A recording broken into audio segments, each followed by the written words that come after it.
लाखों अनुयायी हैं आपके, तो ईश्वर के उतने ही अनुयायी और प्रभाव बागेश्वर बालाजी का है हमारी सोच में। ठीक, कृपा बालाजी की, प्रभाव बागेश्वर बालाजी का और अनुयायी भी बागेश्वर बालाजी के। बागेश्वर धाम सरकार हमारा नाम नहीं, हमारा नाम तो धीरेन्द्र कृष्ण है। बागेश्वर धाम सरकार तो बागेश्वर बालाजी का है। तो आज भी हम यूँ मान करके चलिए, कल फटा कपड़ा पहनते थे तो आप लोग ये ला करके तान देते हैं तो ये पहन लेते हैं, पर हम आज भी अभाव में जी रहे हैं। उसका सिर्फ सिद्धांत इतना बदल गया, देखने की दृष्टि।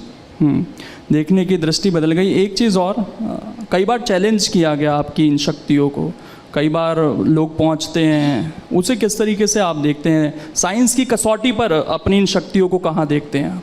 देखिए, जब तक मन में किसी भी व्यक्ति के कोई भी संदेह उत्पन्न नहीं होगा तब तक उसका निराकरण नहीं होगा। विज्ञान जहाँ विराम होता है, अध्यात्म वहाँ से प्रारंभ होता है। और रही बात शक्ति की, तो ये पराविज्ञान है। आदिकाल से ऐसे लोग चले आए हैं जिन्होंने भगवान पर, भगवान की शक्ति पर अनेक बार उन्होंने देखना चाहा, परखना चाहा, उसके कसौटी पर कसना चाहा, पर शक्ति शक्ति होती है। और हमारी दृष्टि में जो भी आता है हमें सब स्वीकार है। कृपा करवाने वाले बालाजी हैं, वो अपने आप नतमस्तक करवा देते हैं। उन लोगों को कुछ कहना चाहेंगे जो कहते हैं कि नहीं, ये तो माइंड रीडिंग है, केवल आप भूतकाल बता सकते हैं लेकिन कोई भविष्य काल या किसी की समस्याओं का निदान कोई नहीं कर सकता, जो लिखा है उसका वो लिखा है? बहुत सुंदर प्रश्न है, बहुत अच्छी बात। इस पर बहुत लोगों के मन में तर्क रहते हैं। इस पर हम जवाब यह देना चाहते हैं कि कोई शक्ति होती या नहीं, इसका प्रत्यक्ष प्रमाण तो बागेश्वर बालाजी दरबार है। भविष्य वक्ता कोई इंसान नहीं हो सकता है, लेकिन श्री हनुमान जी महाराज हैं। वो त्रिकालज्ञ हैं, भूत भविष्य वर्तमान। हम कभी भी नहीं कहते कि हम भविष्य बताते हैं, भविष्य के संकेत देते हैं जो हमें गुरु कृपा से प्रेरणा में आते हैं, जो गुरु कृपा से हमें लगता है कि ऐसा होगा, उसको हम संदेशा दे देते हैं। अब आप कहेंगे कि विज्ञान के तथ्य में, विज्ञान के ज़माने में इसको कैसे माइंड रीडिंग तो नहीं है। देखिए श्रीमान जी, माइंड रीडिंग की एक सीमा है, एक मर्यादा है, उसके बाहर वो नहीं जा सकते हैं। और देखिए, कई जगह ऐसी हैं जिनमें एक स्थान बागेश्वर धाम भी है जहां आज भी विज्ञान नतमस्तक है। जब प्रभाव की तरफ जीवन बढ़ता है आचार्य जी, तो कई सवाल उठने शुरू हो जाते हैं परिवार से भी। हमने देखा कि जो दूसरे गुरुजी हैं उनके पास आपके परिवार के लोग पहुंचते हैं, वो गुरुजी उनको कहते हैं कि उन्होंने एक आत्मा को कैद कर कर रखा है अपने पास। जी, बहुत तो परिवार से ही सवाल उठ रहे हैं और परिवार दूसरी जगह जा रहे हैं। जी, ये सूक्ष्म विचारधारा का प्रभाव है। हमारा इसमें कोई लेना देना नहीं, ना कोई हमारा किसी से विरोध है, ना विरोधाभास है। सब हमारे अपने हैं। कोई पत्र चढ़ाता, कोई पुष्प चढ़ाता, कोई आत्मा को कैद करके रखा है किसी, ऐसा स्वप्न में नहीं हो सकता। जिनके लिए उन्होंने कहा आत्मा को कैद करने वाला व्यक्ति हनुमान जी की पूजा नहीं कर सकता, आत्मा को कैद करने वाला व्यक्ति हनुमान जी की साधना नहीं कर सकता। या तो हनुमान जी नहीं है या आत्मा नहीं है, क्योंकि भूत पिशाच निकट नहीं आवे। आत्मा मतलब भूत, और भूत को बस में करने वाला हनुमान जी की सेवा नहीं कर सकता, हनुमान जी को धारण नहीं कर सकता, हनुमान जी का मुगदर नहीं ले सकता। या तो हनुमान जी नहीं है या आत्मा नहीं है। तो लाखों लोगों को जो समस्या है उनकी तो दूर कर रहे हैं आप।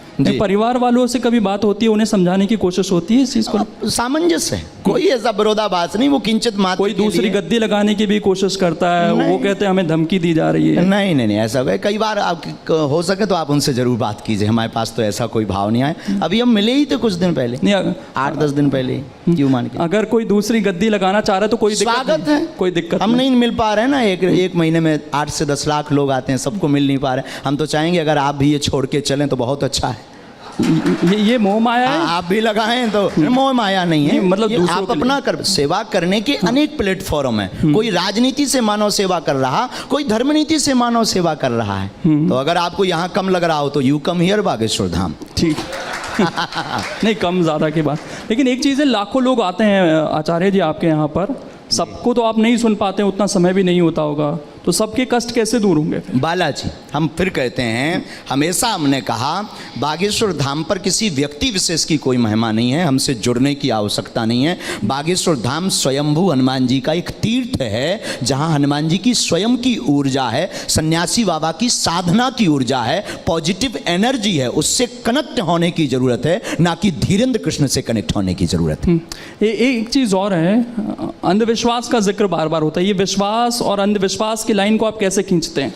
कभी इसको विराम नहीं किया जा सकता। ये अनवरत चलता रहेगा। अगर अंधविश्वास नहीं होगा तो विश्वास शून्य हो जाएगा, और विश्वास नहीं होगा तो अंधविश्वास शून्य हो जाएगा।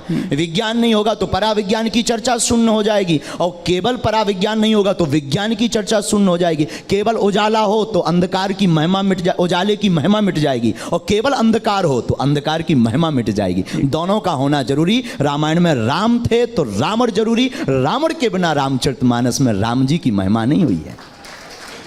जितने आचार्य हैं, संत हैं, वो हमेशा ये कहते हैं कि भगवान को मानिए, उनसे कभी मांगिए मत, उनके प्रति समर्पित हो जाइए जी। लेकिन अगर इंसान भगवान के प्रति समर्पित हो गया सर बाबा जी, तो आपके पास तो नहीं आएगा, वो आपके पास तो समस्या लेकर ही आता है अपना। हम भी यही चाहते हैं कि सब ईश्वर से समर्पित हों, हम भी अंधविश्वास के खिलाफ मोर्चा खोलें। दरबार लगाने का ध्येय और सिद्धांत यही है कि इंसान कतई भगवान नहीं हो सकता। तमाम जो संत हैं वो ये कोशिश कर रहे हैं कि भाई आदमी खुश रहे, तमाम मोह माया से ऊपर आए, भगवान के प्रति समर्पित हो जाए, लेकिन हो नहीं पा रहा। आपके पास जो आते हैं वो ज़्यादातर दुखी लोग ही आते हैं। हाँ, आना भी चाहिए, स्वागत है उनका। हमारी दृष्टि में अब महापुरुषों की बात अलग है, संतों की बात अलग है। संत जो कह रहे हैं वो बहुत ऊंचा ज्ञान है, बहुत अद्भुत ज्ञान है। उस ज्ञान में हमारे जैसे लोग तो पढ़ पाना बड़ा मुश्किल है। हम यही कहेंगे, आप जहाँ हैं, जो कर रहे हैं, उसी में आप ये मानिए कि चलिए कि ईश्वर की कृपा है। बस उनको भजना, उनको धन्यवाद देना बंद मत करिए। एक चीज़ और, सोशल मीडिया का मैंने जिक्र किया शुरू में कि बहुत अब लोग आपसे वहाँ पर जुड़ रहे हैं। 1-2 साल में और ज़्यादा ये संख्या बढ़ी है जी। लेकिन एक चीज़ ये भी कही जाती है आपके बारे में कि आपको भी पता चल गया है कि सोशल मीडिया पर बने कैसे रहना, और इसके लिए आप एक से एक बयान देते रहते हैं। आप लोगों को कहते हैं कि बुलडोज़र खरीद लीजिए घर में। हमारा न्यूज़ में बने रहने के लिए कोई भी बयान नहीं है, ना हम कभी ये चाहते हैं कि हम फ्रेम में बने रहें या टीवी में बने रहें। बुलडोजर वाले बयान का अगर आप जिक्र कर रहे हैं तो देखिए, हमारा वह बयान एकदम अहिंसक था, अहिंसक।